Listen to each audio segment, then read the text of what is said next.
I heard a quote a while ago that said, "I've been rich and I've been poor, but believe me, rich is better." That's true, but rich is actually more than an attitude in life than it is being just financially well off.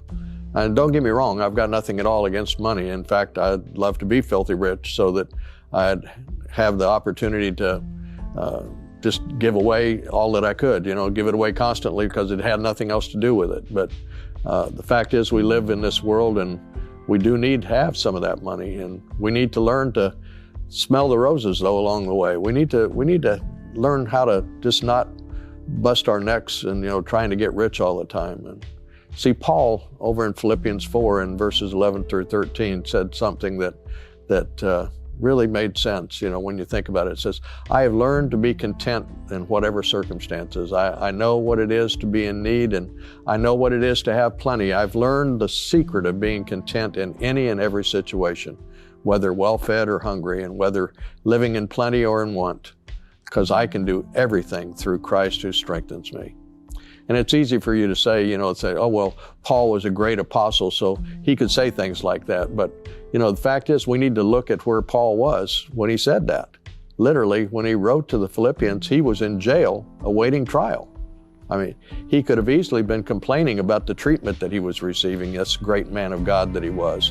But here we see Paul instead sending encouragement and instruction to the Philippians and praying for them.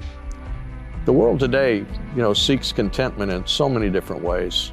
Movies, sports, anything that will take our minds off of our problems, particularly right now with this virus situation.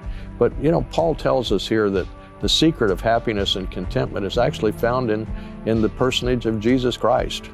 So let me just ask you a few questions, but if you're driving, don't put your hands up. When I ask you, just answer them honestly to yourself. But think about this. Who has ever complained about their situation or their circumstances? Who has always been totally satisfied? Anybody been totally satisfied with what life has handed out to you? Who has gotten just a little bit cranky with God, in fact, because now that you're a Christian, we're not supposed to have any more of these kind of problems? Yeah, right. So how many people, not just Christians, give up though? They give up just that fraction of a second too early, just before the victory.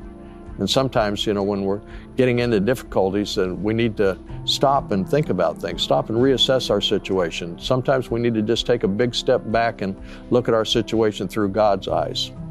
The secret of happiness and success and happiness and contentment really isn't found in what happens to us. It's found in what happens in us.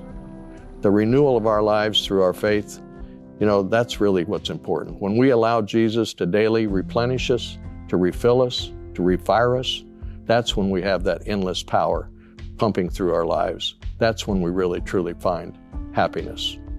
This is Pastor Riley, and that's just a thought.